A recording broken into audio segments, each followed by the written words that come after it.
مقاصد یا دنیاوی ہوتے ہیں یا اخروی ہوتے ہیں۔ فرمایا وہ کام جو بغیر مقصد کے کیا جائے اس کام کا کوئی فائدہ نہیں ہے۔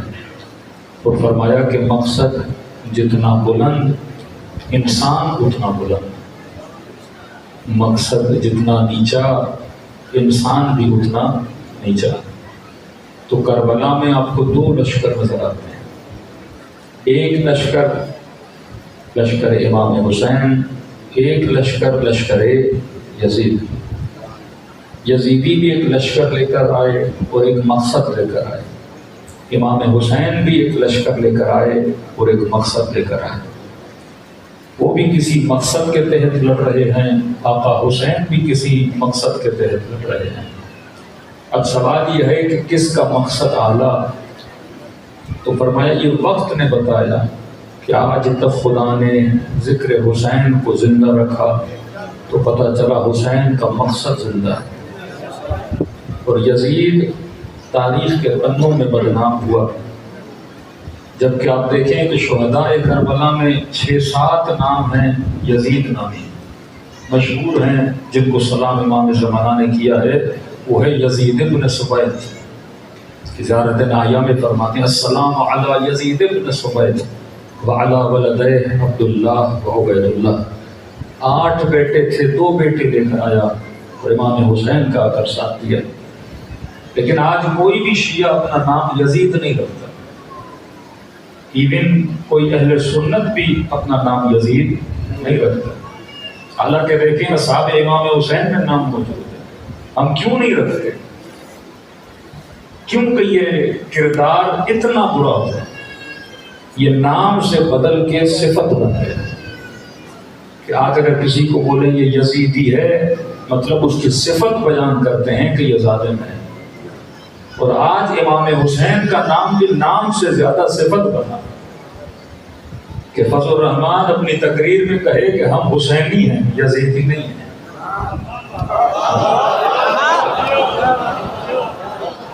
آج جو بھی ظلم کرتا ہے اسے یزیدی بولا جاتا ہے، مطلب کوئی یہ برداشت نہیں کرتا کہ ہمارے اوپر نام یزید لگے، لیکن نام حسین کو ہر کوئی جاننا چاہتا ہے، برداشت کرتا ہے۔ تو فرمایا کیونکہ مقصد امام حسین کیا تھا؟ بلند تھا۔ اب مقصد بڑا اہم ہے۔ کسی نے امیر المومنین سے پوچھا کہ مولا، صلوات پڑھے مولا کی شان پہ،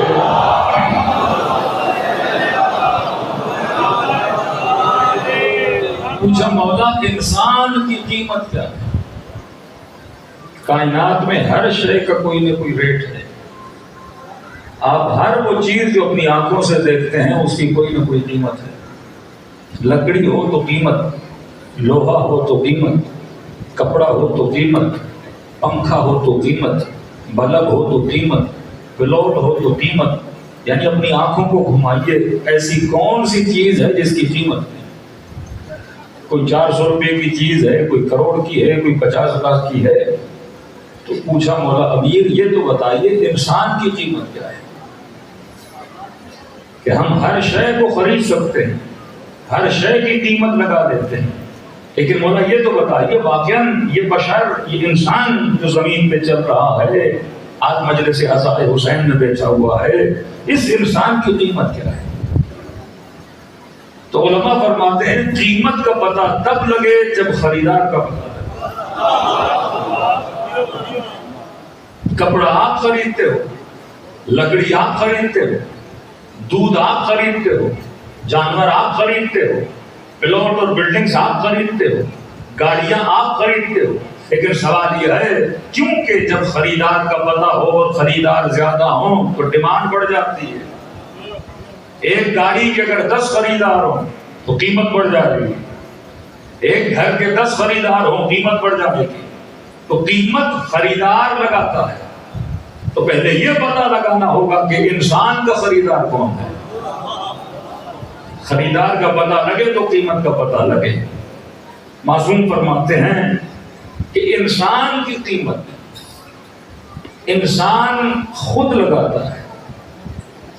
نہج البلاغہ کا جملہ فرما قیمت امرئ ہمتہ، انسان کی قیمت کا پتہ انسان کی ہمتوں سے چلتا ہے، انسان کی قیمت کا پتہ انسان کے ارادوں سے چلتا ہے۔ اب اگر کسی نے پوری زندگی اس میں لگا دی کہ مجھے فلاں پلاٹ مل جائے، تو فرمایا جتنی قیمت اس پلاٹ کی اتنی قیمت اس بندے کی۔ جس نے پوری زندگی لگا دی کہ مجھے فلاں گاڑی چاہیے، تو مولا امیر فرماتے ہیں گاڑی کی قیمت کر لینا، جتنی اس گاڑی کی قیمت اتنی اس انسان کی قیمت۔ جس نے پوری زندگی لگا دی مثلا کسی عشق مجازی میں کہ فلاں شخص مجھے مل جائے، فرمایا جتنی قیمت اس کی ہوگی اتنی قیمت اس انسان کی ہوگی۔ لیکن فرمایا آؤ کربلا کے میدان میں دیکھو کس نے کس کی کیا قیمت لگائی۔ یزید نے ابن سعد کی قیمت رہ کی حکومت لگائی، اور حبیب نے اپنی قیمت حسین کی مسکراہٹ لگائی۔ بس یہ قیمت ہے کہ حسین مسکرا دے، یہ قیمت ہے کہ حسین راضی ہو جائے۔ اور جب سعید کا سر امام حسین کی گود میں آیا تو پہلا سوال یہ کیا مولا ارضیت، مجھ سے راضی ہو گئے۔ رضایت کا مطلب ہوتا ہے مسکراہٹ۔ باپ بیٹے سے راضی ہوگا دیکھ کے مسکرائے گا، ماں اولاد سے راضی ہوگی دیکھ کے مسکرائے گی، امام اپنے شیعہ سے راضی ہوگا دیکھ کے مسکرائے گا۔ فرمایا مولا کیا مجھ سے راضی ہو گئے؟ امام نے فرمایا سعید میں بھی راضی، میری اماں زہرا بھی تجھ سے راضی ہو گئے۔ تو ہماری قیمت، ہماری ہمتیں، ہمارے ارادے جس کے لیے زندگی گزار دیتے ہو وہی تمہاری قیمت بن جاتی ہے۔ اب ہماری ہمتوں کے پیچھے کون ہے؟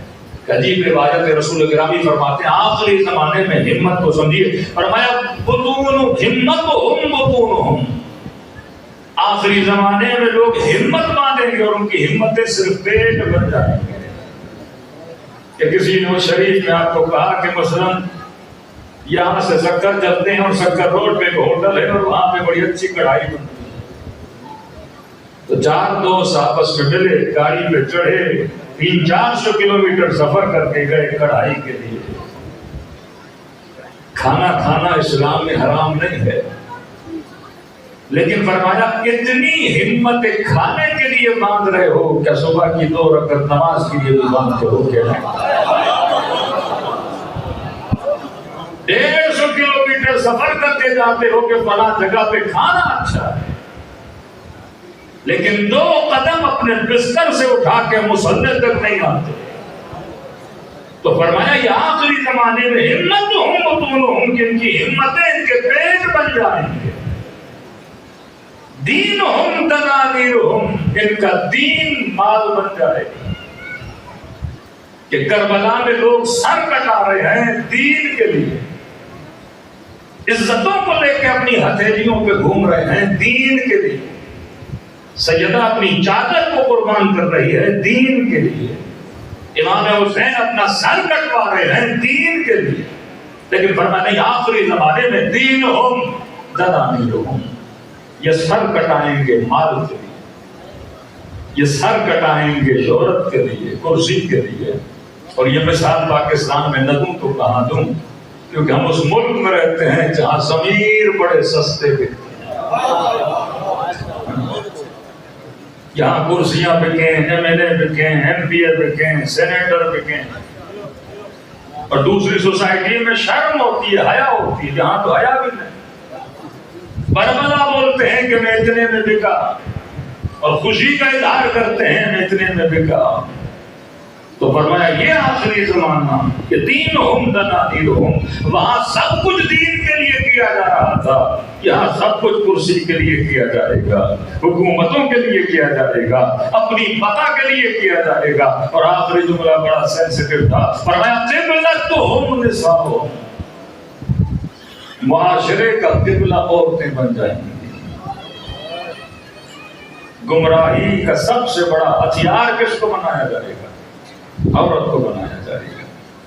جس عورت کو خدا نے اتنی عزت دی کہ فرمایا پتھر روڈوں پہ پڑے رہتے ہیں، ہیرے اور جواہر تجوریوں میں رکھے جاتے ہیں، کہ خدا نے کہا ہے خاتون خود کو اتنا سستا نہ بیچنا، اگر کوئی مرد تجھے پسند بھی کرے گا تیری قیمت کو ادا کرے گا، وہ قیمت جو تو خود بولے گی۔ لیکن آج ایک پروڈکٹ بنا دیا گیا انسان کو، کہ جس طرح کوک اور پیپسی اور چپس کی نمائش کی جاتی ہے، اسی طرح عورت کو قابل نمائش بنا دیا گیا کہ بڑے سے بڑے معاشروں کو اگر گمراہ کیا جا رہا ہے، فرمایا اسی چیز کو کیا بنایا جائے گا؟ ہتھیار بنایا جائے گا۔ تو معصوم فرماتے ہیں اے انسان، تو خود اپنی قیمت لگانے والا ہے کہ تو نے خود کو سستا بیچنا ہے یا قیمتی بیچنا ہے۔ اہل بیت کی زندگی کو دیکھ کہ کس طرح انہوں نے اپنے وجود کو اللہ کی راہ میں خرچ کیا ہے۔ ایک وہ ہے جو شب ہجرت موت کے بستر پہ سو کے اللہ کی رضاؤں کا خریدار بن رہا ہے، ایک وہ ہے جو کربلا کے میدان میں سر کٹا کے کہہ رہا ہے کہ رضن رضا و تسلیما لامر لا معبود سوا، اے خدا حسین تیری رضا پہ راضی ہے، تیرے علاوہ حسین کا کوئی خدا نہیں ہے، حسین تیرے امر کے سامنے سر ہمیں تسلیم کر رہا ہے۔ تو فرمایا اب تیری مرضی ہے کہ تو کسے اپنا خریدار بناتا ہے۔